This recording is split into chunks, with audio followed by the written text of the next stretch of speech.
What more evidence do you possibly need? All right, so I was just doing my morning reading. So every morning I, wake up, fire off emails. Usually takes about an hour or two in the morning. This morning I haven't fired off any emails. I'm going for my walk because it's nice and cool. Cool morning here in North Georgia. Anyway, I was reading an article this morning before I went on my walk from the Kitz's blog.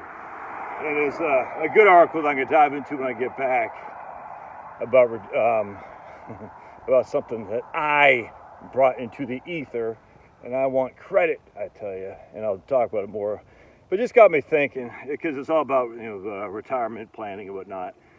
And I just got to thinking, I was like, man, this guy makes a statement, and I'll read it. I'll go into the article in a different video. I'm like, where's your evidence for that? Where's your evidence for this statement? And then just started thinking, I like evidence. I'm really evidence-based. That's what I am. That's why I was always a skeptic, if you know what I'm saying, of various things that happened in 2020. I said, wait a second, where's your evidence? They had a paper about something that would solve your dilemma of worrying about some kind of thing that you could catch. And I looked at the document, I said, this is your evidence? It was weak at best, and I won't say more than that. I did a video on it, and it got subsequently taken down, and I was suspended for a week, and the rest is histoire. I mean, whatever. You can fall for it. I don't fall for anything anymore. That's just a fact, because lies are perpetual. That's just a fact. And lies that come from big organizations with money to gain by lying to you is forever going to happen. And so if you trust the bigwigs who stand to make money, well, that's on you, baby, not on me. Anyway, so I was just thinking, I was like, man, the evidence is so overwhelming that as you age, your spending drops. There's so much evidence in this. At some point, you just gotta say, this is not debatable anymore. I mean, what more could you possibly need? To see that as retirees get older, they spend less, and to see that on top of that, as retirees get older, they're not going bankrupt, and to see that as retirees get older, they are content in retirement. It's so overwhelmingly obvious. That doesn't mean everybody's happy. You're never going to have 100% satisfaction in anything on this temporal plane because we're human beings. But I just did a video yesterday. The amount of debt that retirees have is significantly lower than the amount of debt non-retirees have. The amount of bankruptcies retirees have is significantly lower than the amount of bankruptcies non-retirees have. The increasing debt levels that retirees have is significantly lower than the increasing debt levels of non-retirees. The debt that retirees have is 80% of that debt is tied up into a mortgage. Now, 80% of retirees are homeowners who have no mortgage, or I should say something like 70, I can't remember, it's like 70 or 80%, I think it's 80%. 80% of retirees are homeowners. Of that population, 80% has no mortgage. So, if the number one source of debt for retirees is a mortgage, and 64% of all retirees have no mortgage, and then another 20% are renting, inherently they have no debt when they're renting, that means 84% of retirees have no mortgage debt. And yet if you look at the chart, it will show you that retirees' biggest source of debt is mortgage. Well, that's for the people who actually have any debt. It's insane. And yet people are still going to sit there, scream bloody murder, that you're running out of money in retirement. And there's no factual evidence of this at all. I guarantee you can look at your own parents and grandparents. You'll see that they spent less and they're living just fine are like, I'm getting by just fine on Social Security. Now, some of you guys will say, no, man, my mom is in a place and it costs a lot of money. I get it. There are people that do that. Like I said, about 15% of the population has some significant long-term care expense. No one says that's not happening. Well, how do these people pay for it? Let's think about it. Oh, they sell their house to go to a facility. And then when said money runs out, guess what? Medicaid kicks in. Is that the best place in sliced bread? No. Are you so old and decrepit you don't really care anymore? Yes. For everybody? No. For the vast, vast majority of people, they don't have that concern at all because the vast majority of people aren't going to go to a nursing home or assisted living facility or a skilled care facility. Some will, and the vast majority of those people will fund it through selling of their home. All right, and some of those people will run out of money and they'll go on Medicaid. Is that likely to be you? Probably not. How do we know this? Simple, because the vast majority of people don't do this. So we know for a fact we got cash contributions for retirees goes up significantly from before they retire to when they retire. A. B. We know for a fact the consumption of retirees goes down as they age. This is not debatable. This is not debatable. How do we know this? From BLS statistics, HRS. The evidence is just so overwhelming. It's been like this for decades. So monetary contributions, charitable giving, let's just put it that way, goes up for retirees. Expenditures on consumption goes down for retirees. Debt levels are dwarfed for retirees are way down. The debt level is dwarfed as your pre-retirement. Once you hit retirement, the debt levels are just hardly anything relative to your pre-retirement days. Because why? Because you paid off your mortgage, you paid off your cars. That's all there is to it. On top of that, number of bankruptcies is way down for retirees. Number of delinquencies is way down for retirees. You can't then argue that retirees are up against the wall. Well, inflation. Yeah, inflation's an issue. No one denies that. That's why you keep your consumption low. That's why you pay off your debt. Oh, but Josh, inflation will eat away your debt. Okay, then don't pay off your debt. No, go ahead, man. If that's what you think, that's fine. Let inflation eat away your debt as it's still costing you money to pay off that debt. Now, if you got a fixed rate mortgage at 2.5, that's gonna be tough to argue to pay that off when you're getting 5 in a money market account right now.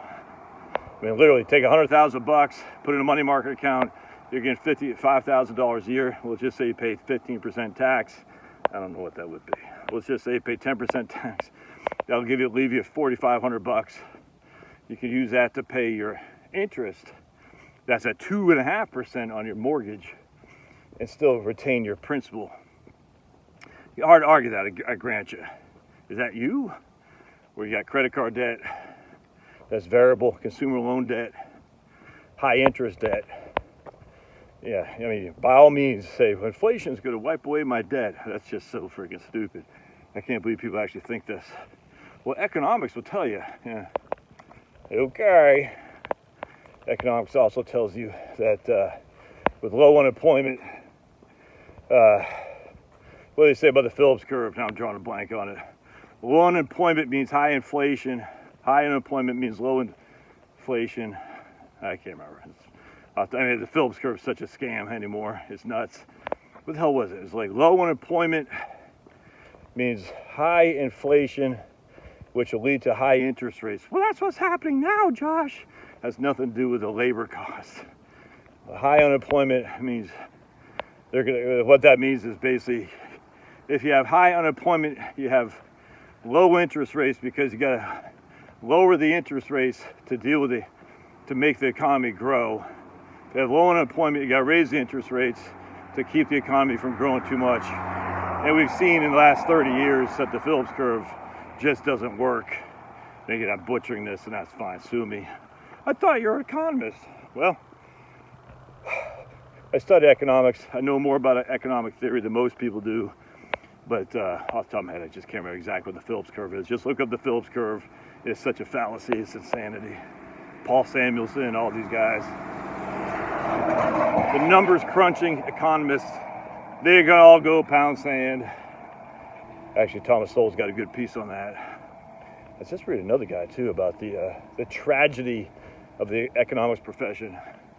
Going so heavy on math, meaningless math numbers, and has lost a generation of good economists because they're so focused on econometrics. It's actually pretty sad, and I 100% agree with that. Anyway, so the evidence, my friends, is overwhelming. You would have to say to yourself, okay, that might be true for retirees now, but that won't be true for retirees in the future, okay? And then I'd say, what do you think retirees 10 years ago said, or people said 10 years ago? That might be true for people now, but won't be true for people in 2023. And here we are. There's a level of human that economics miss and financial planners miss about human beings. Their consumption as they age, it drops because of a lack of wants and desires to consume. It's not because of a lack of opportunity, it's a lack of wants. And they're like, I've already done all that. You know, I'll dote on my grandkids, but other than that, I'm sitting tight. You can pretend that doesn't exist, and you can pretend, well, inflation will make your consumption go up a little bit. Your consuming isn't actually going up. In fact, we call that your consumption per unit is probably going down because of the substitution effect. You're going to eat less of the things that you enjoy to substitute that with things that you don't enjoy as much to keep your costs down. Or you'll spend more per unit of consumption, but you'll consume less units. That's how inflation really operates, is that we're going to, instead of buying 10 widgets at $10 each, we'll buy 8 widgets at $11 each, or 8 widgets at $12 each, whatever it is, and we'll actually consume more from a dollar perspective, but we're actually consuming less on a widget perspective. And that's how the numbers are inflation work. They say, look, consumer spending is up. How are people doing that? Well, they're buying less widgets. That's just a fact. But Josh, you said deflation's coming. Deflation's already here. It's already here. Again, I'll say it till I'm blue in the face. The TV you buy, the computer you buy, the electricity you use, all this stuff, the airplanes that you travel on, the food you consume, all this stuff is cheaper now relative to your income than what it was. That's just a fact. We are in deflation now. You can pretend that's not true. You can say, well, I can't eat a laptop. You can eat freaking corn. You can eat beef. Now you can make an argument that GMOs and mass farming, monocultural farming, all that, yeah, that's a good argument to make. You know, freaking caged animals and all that. Dude, 100%. Those are good arguments to make against the mass manufacturing of food production in our country, the world as a whole. But you can't then turn around and say it costs more to eat than it did before relative to your income. You just can't say that, man. The price of your phone, your telephone, the price of your washing machine, the electricity you use for that washing machine, the price to heat your home. It's not debate, it's deflationary. As my my book I'm working on now will prove once again, as my last book did, Relax and Retire. I'm going to go deep into it now to show you how much better you are now than you were in the 1970s. Again, your house is bigger, by the way. Houses are significantly bigger than they were 40, 50 years ago. Family size is significantly lower than it was 40, 50 years ago. Cars are better than they were 40, 50 years ago. I mean, cars are expensive, but what do you get for those cars? The engineering on these vehicles today is through the roof, dude. Yeah, you can't fix them yourself, I grant you, and the service costs a lot of money.